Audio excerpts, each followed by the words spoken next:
Good morning, dear students. Welcome you all. Today we will continue the chapter Tribes, Nomads and Settled Communities. We will discuss today the new subtopics. But before discussing the new subtopics, we will recapitulate, revise the subtopics which we discussed in the previous class. The subtopics are how nomads and mobile people lived, nomads and itinerant groups. Student, you know that nomads means one who goes one place to another place in search of pasture land with their herd, and mobile means the people who are in motion.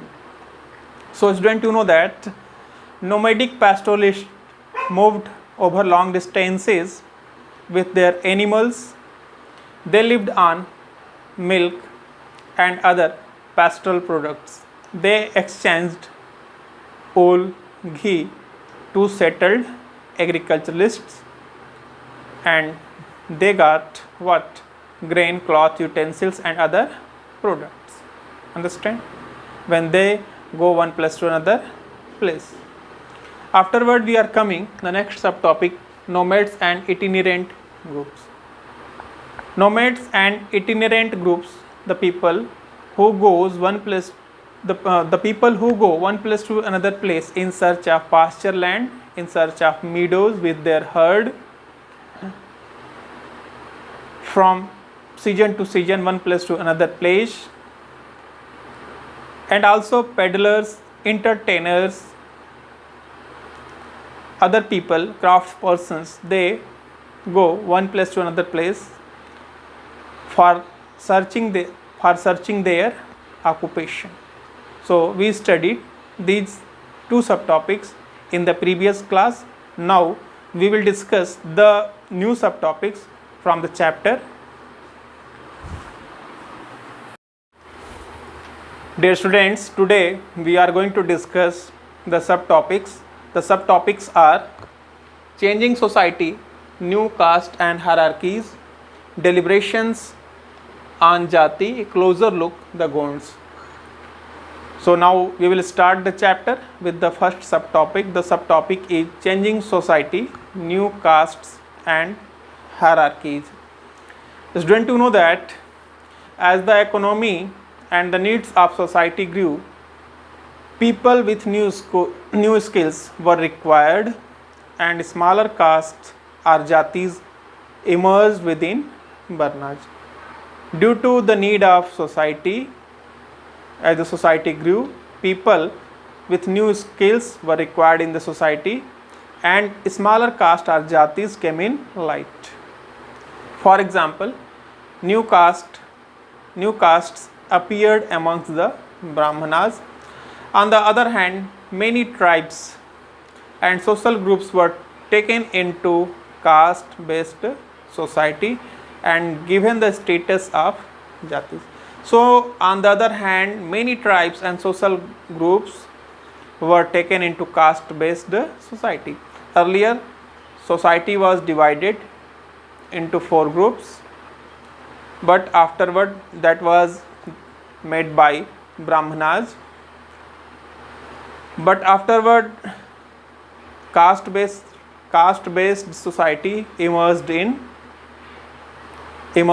within Varnaj. Understand? So these caste-based societies, and given the status of jatis, on that time specialized artisans, smiths, carpenters and masons were also recognized as separate jatis by the Brahmanas. Understand? These were recognized different jatis, separate jatis by Brahmanas. Jatis rather than Varna became the basis for organizing society, and on that time jatis, people were known by their jatis. Understand? Deliberations on jati.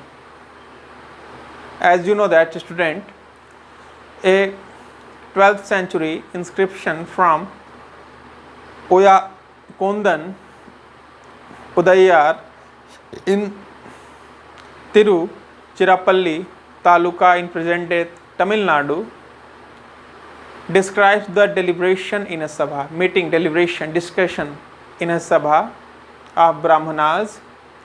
They deliberated on the status of group.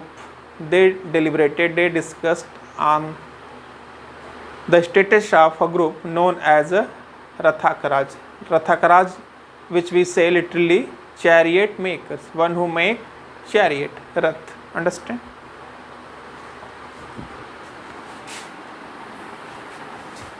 Dear students, you know that on that time among the Kshatriyas, new Rajput clans became powerful by the 11th and 12th centuries. Clan means related to the family tree. Understand? So amongst the Kshatriyas, new Rajput clan, Rajput family, Rajput, we can say that lineages became powerful by the 11th and 12th centuries, and they belong to different lineages. Lineages means from different ancestors, family tree, from the same family. Understand?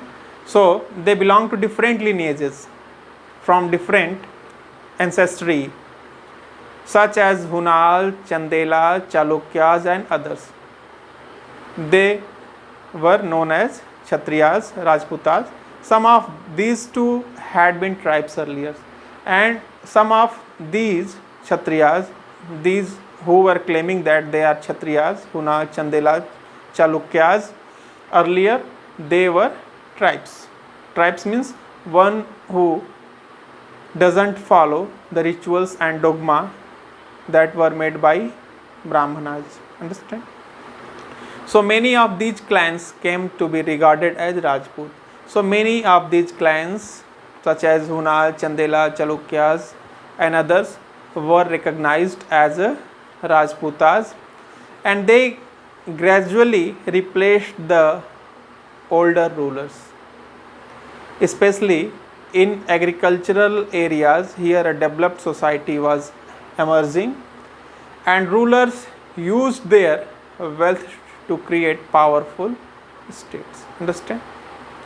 So afterward, these tribes and Chandelas, Hunas and Chalukyas, they became powerful and they developed the society. In the developed society, they became rulers, and they made their wealth, and they also established powerful states. The rise of Rajput clans to the position of rulers set an example for the tribal people to follow. So the tribal people, they also wanted to follow the same thing as the Rajputas followed to become powerful. Understand? So many tribes became part of the caste system. So tribe also included to the part of caste system. Earlier they were not following the rules and rituals that are made by the Brahmanas, but they became the part of caste system, and but only the leading tribal families could join the ruling class. Only leading tribal families who are prominent, they could join the ruling class. Understand? So we know that only powerful tribes, ruling class, the powerful tribes, they joined the ruling class, and afterward, on the other hand, majority joined the lower jatis of caste society. In many dominant tribes, powerful tribes such as in Punjab, Sindh and northwest frontier had adopted Islam quite early. They continued to reject the caste system. Earlier we know that tribes were not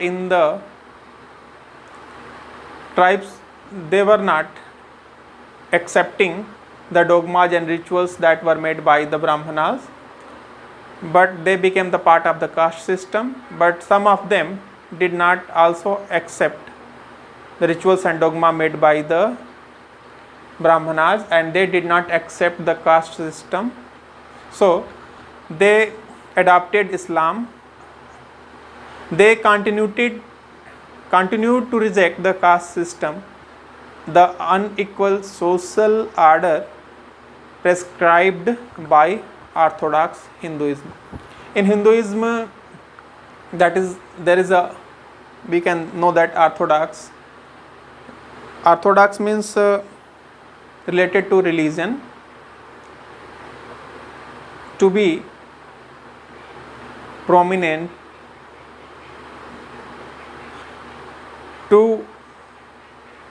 we can say that Orthodox means people adopt religion and they feel that the religion is superior than others. So other tribe who did not accept the orthodox of Hinduism and caste system, and so they adopted Islam. Understand? Afterward, we are coming the next subtopic. The subtopic is a closer look, the Gonds. We are talking about another tribe which is known as Gond tribe. The Gonds lived in huge forested region called Gondwana in Madhya Pradesh, or country inhabited by Gonds. Understand? And they practiced shifting cultivation. So what do you understand by shifting cultivation? In shifting cultivation, firstly, what will be happen? Trees and bushes in forest area will be cut. Firstly, it will be cut, and afterward the crop is sown in the ashes. That firstly the trees and bushes will be cut. Afterward, these will be burnt. After burning, on the ashes, the crops will be sown. And after some time, when the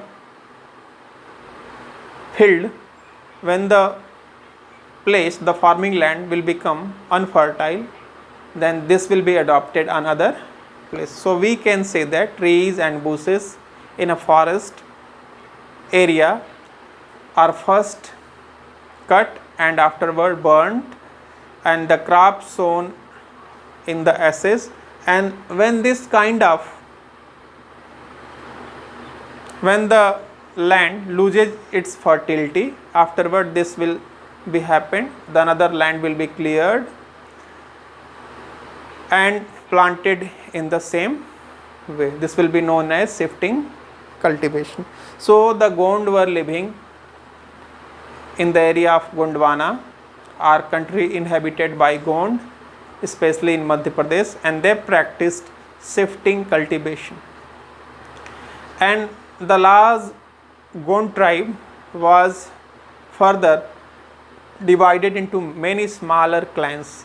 Clans means family tree, we can say that, smaller clans, and each clan had its own Raja and each clan, each family had own what? Raja or Rai. Understand? About the time that the power of Delhi Sultans was declining, a few large Gond kingdoms were beginning to dominate the smaller Gond chiefs. When the Delhi Sultan was declining, on that time few large Gond kingdom were beginning. Few large Gond kingdom started to dominate, started to subdue the smaller Gond chiefs. Understand? And the Akbarnama, a history of Akbar's reign, mentions the Gond kingdom of Garhkatanga that had 17,000 villages. Understand? So we are getting the Akbarnama. In Akbarnama, that was written by Aine Akbari, The Akbarnama, Abul Fazl, by Abul Fazl, the Akbarnama, history of Akbar's reign, in which we can get that the mention of the Gond kingdom, Gadhkatanga, that had 70,000 villages, understand? And the administrative system of these kingdoms was becoming centralized, and the kingdom was divided into, we are getting that first kingdom was,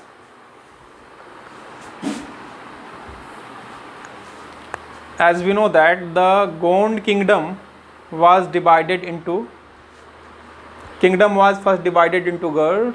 Each Gard was controlled by a particular Gond clan, and this was further divided. Gard was also divided into 84 villages, and in 84 villages, and it was known as Chaurasi, understand?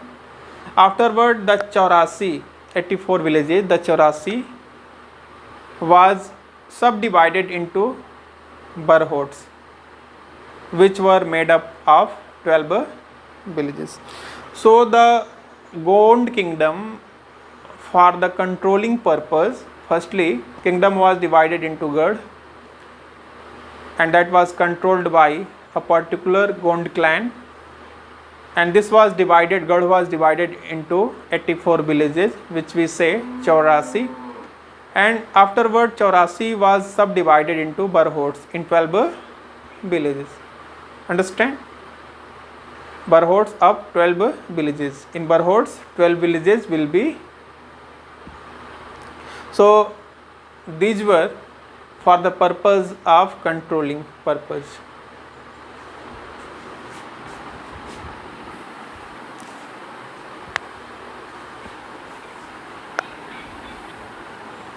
Student, you know that the emergence of large castes changed the nature of Gond society. Large caste system, the emergence of large states changed the nature of Gond society. Their basically equal society gradually got divided into unequal social classes, understand? The Gond society was also divided into unequal classes. Brahmanas on that time received land grants from the Gond Rajas, and they became powerful. The Gond chiefs now wished to be recognized as Rajputs, and so the Gonds, they wanted to be recognized as Rajputs.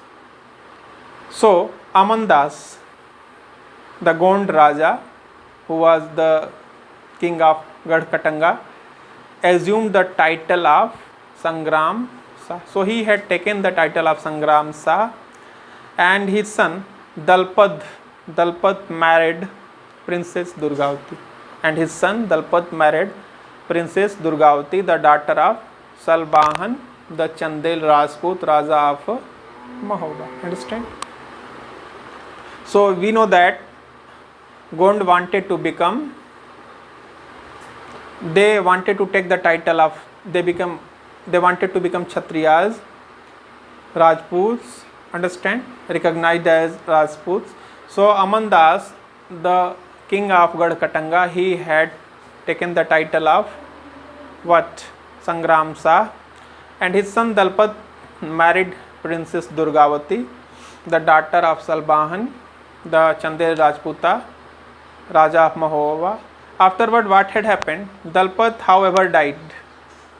The son of Sangram, the son of Amandas, who was known as Sangram Shah, Dalpat was died early. Afterward, Rani Durgavati was very capable and started ruling on behalf of her 5-year-old son, Bir Narayan. Under her, the kingdom became even more extensive, but in 1565, the Mughal forces under Asaf Khan attacked Gadhkatanga, a strong resistance